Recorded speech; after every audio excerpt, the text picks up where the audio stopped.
So this is a really short video showing you how I convert images for etching using Photoshop. So let's take this, which is black text on a white background, which would, if I printed it like this, since the text is black, that would end up being the resist. So it would be the raised area. Let's say I want to do it the other way around. I want the text to be the recessed area. So the first thing I want to do is invert, which will change the black to white and the white to black. So I go up to Image, Adjustments, and Invert. You can see that the keyboard shortcut would be Control-I. When I click on that, my background is black, my text is white. This is not going to work, however, because when you transfer an image to metal, it goes on backwards. So the second step that I have to do is to flip this horizontally.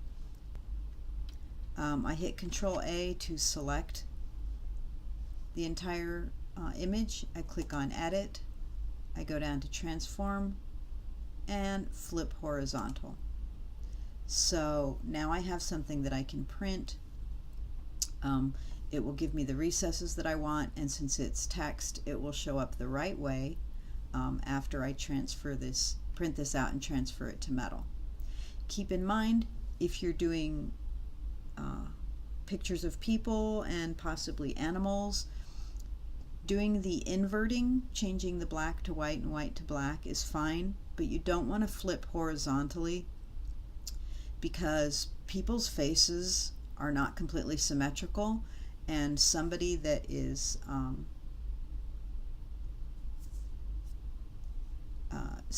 flipped horizontally will actually look different than they do in real life. Also, as far as inverting, you want to really make sure that you have your resist the right way, that you are that you're using the black and the white appropriately, because otherwise you get the person's image will look like a photo negative, and maybe only people over 40 will know what that looks like.